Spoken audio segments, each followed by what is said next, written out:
Hey guys, what's up? It is Monday, July 28th. Hope you had a nice weekend. So a little bit of a pause in the rally today. It's what I expected. Actually, I expected maybe a minor little pullback here just based on market sentiment. Got a little bit bullish in the individual investor AAII weekly sentiment survey. I saw bearish sentiment dropped and probably set the market up for a little bit of a pullback. Anyway, let's call it a stall today. So here we are again. I mean, this cracks me up because we have to go through the same thing every single time. So all the chatter out there now, everybody wringing their hands in worry and concern is, oh, now that the debt ceiling has been lifted, there's going to have to be a Treasury refunding. Of course, it's not a refunding at all. It's just a reserve drain. And every time we go through this freaking thing, it is the same exact reaction on the part of these people who don't understand the monetary system, who don't understand MMT. And it's always this big, blown up, out of proportion, ridiculous, nonsensical concern. And the crazy thing about it is they go through it and they see the outcome every single time. And all of their dire forecasts and predictions about it's going to be a disaster and how's the market going to handle this tsunami of issuance. Every single freaking time they go through it, they see the outcome, and then the next time around, like right now, they're repeating the same bullshit. Just spewing the same nonsense, spewing the same, concerns and hand-wringing and worries. I mean, it's really unbelievable. It's really unbelievable. I mean, it's your duty to take, and I'm not just talking about stupid journalists who know nothing, okay? I'm talking about people on Wall Street. I'm talking about people who are highly paid. You got this guy, Jim Bianco, who's an economist, supposedly. He has his own, research firm. I don't know what kind of research it is. He says this is going to be I'll get into that part where he says it's going to be a disaster. But of course, right now, like everybody else, he's raising all these concerns about the Treasury refunding. Oh my God, there's going to be so much, the Treasury's going to have to sell so many securities and blah, blah, blah. Again, it's the same crap every single time we go through this with the same outcome, which by the way is nothing, and they just keep repeating it. They keep repeating it. It's a mental freaking illness. So anyway, here's the thing that's going on right now, which is a little bit unique. And I sent out an email today. I was talking about how Besant wants to shorten the maturity issuance. In other words, he's going to rely more on short-term T-bills. All right, and this is a 100% MMT concept or MMT understanding, is that the sale of government security, MMT explains that the sale of government securities is simply a reserve drain. It's not borrowing, okay? Because the dollars have to be put in the system before the government can sell any securities, because you must have dollars to buy the securities. That's the sequence. It's impossible for it to be the other way around. The dollars have to be spent into the system before the Treasury can sell any single bond or note or bill. I mean, that's the sequence. You can't do it any other way. So it's not borrowing. The only reason that Treasury sells securities is to function as a reserve drain. And the only reason that is necessary is because regulatory mandates say that reserves and treasuries securities have to be capitalized. And if government spending kept adding to the quantity of reserves in the system, it would make the whole system insolvent. The banks would face insolvency because they constantly have to continue to raise capital, raise capital, raise capital. You get it? And the sale of securities, the sale of bonds, that's an anachronism. That goes back to the days of the gold standard. We're not on the gold standard anymore.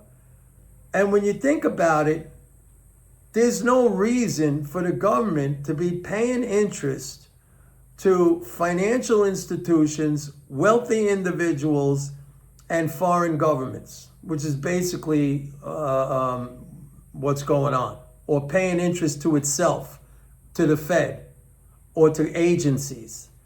I mean, it's a cockamamie, ridiculous, Rube Goldberg type of ridiculous scheme that everybody thinks is so important and it's so vital, and it's not. I mean, if they would change the regulatory structure, you wouldn't even have to sell any more bonds or notes or anything like that. You wouldn't have to need this stupid, ridiculous reserve drain all the time. And if they got rid of the debt ceiling, it wouldn't matter how much they sold. This artificial constraint. So then he's saying, like, this is this Jim Bianco guy, an idiot. He's an idiot. He's saying, like, I can't believe people, like, what's his research firm anyway? He's saying, like, the fact that Besant wants to go to short-term issuance, that's going to be a disaster. You need to have, 2-year, 5-year, 7-year, 20-year, why? Why? I mean, just to, write different checks to financial institutions and wealthy people. I mean, so Besant is going to the shorter term issues, which I don't think he understands that it's, that it's an MMT concept. He's doing it, he's saying, to save the government money because it's lower interest rates. And then he said, when interest rates come down, I'll start issuing, Treasury will start issuing the longer term maturity. Why? Just keep it at the short. I mean, I'm happy that he's doing this. The guy shows that he's a pretty intelligent guy most of the time, okay? The fact that he says, once we get interest rates down, I'll go back to issuing the longer dated, like, why? What's the point?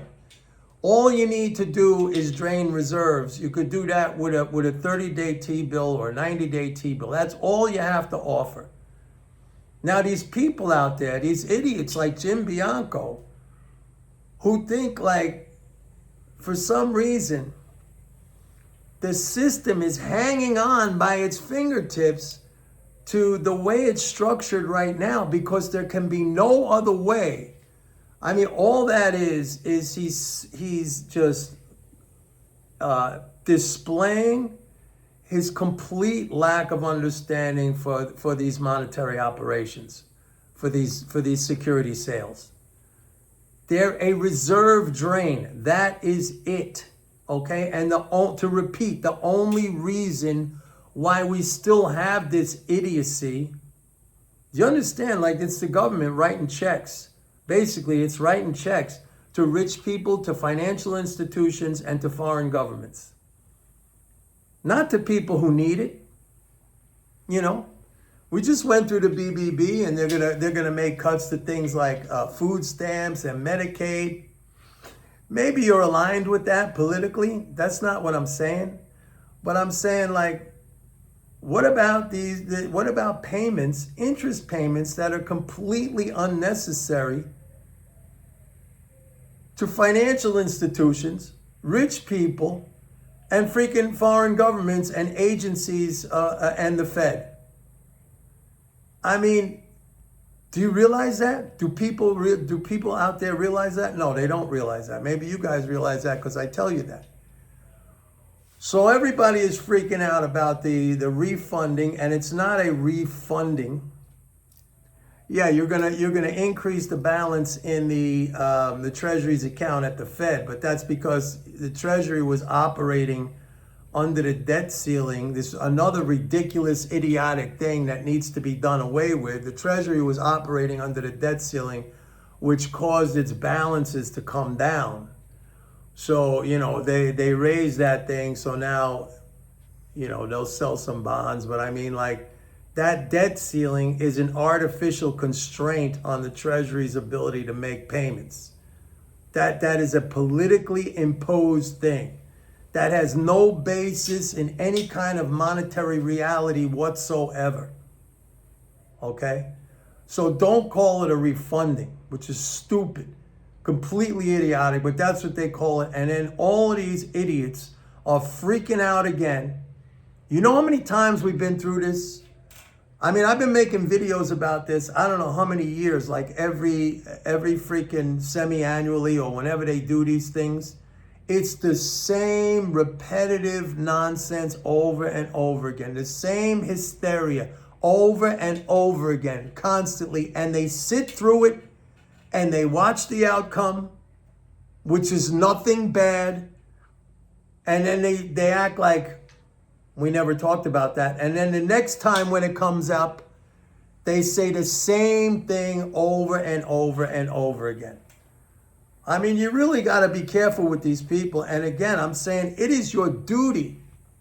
It is your duty to take money away from these people. How do you take money away from these people? You go against their idiotic pronouncements and forecasts and belief system, which is completely 1,000,000% wrong. You go against that. It's your duty to take money away from these people. You owe it to yourself. These people are absolute idiots. They don't know what they're talking about. It's the same blah, blah, blah over and over again is all we get. So we're going to have to go through it again. And it's going to be the same exact freaking outcome where absolutely nothing bad happens. Okay? It's really, it's amazing to me. I mean, they wheel these people back and forth on TV and they quote them in articles and this and that. And they're looked at, like put on a pedestal, like these very serious, smart people. We got to listen. No, you don't have to listen to what they say. If you listen to what they say, it's only because you want to hear it to do the opposite thing, because they absolutely don't know what they're talking about. And all they do is blah, blah, blah all day long and repeat the same garbage and repeat the same crap. And it's wrong. And then they go on in the next cycle doing the same exact thing over and over again. All right? So nothing's going to happen with this refunding. It's a good thing that Bessent is moving. And by the way, there's a little side note I should mention here.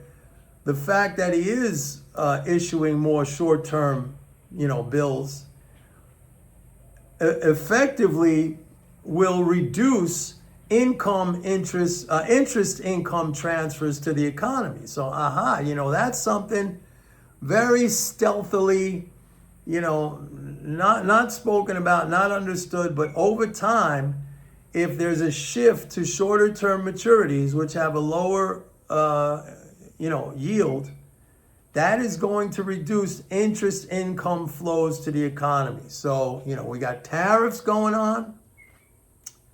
And that, the tariffs now, I've been telling you, even without the August 1st, and I'm not paying attention anymore to these headlines and the deadlines because Trump keeps moving them.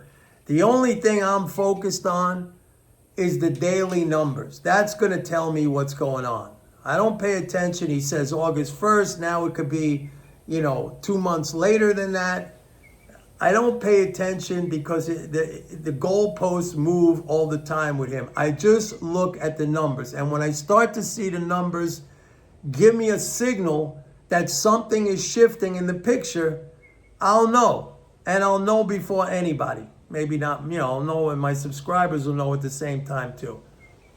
You guys will know, 3 weeks, a month, a quarter later, like when they release data on this. But I know every single day. I look at it every single day.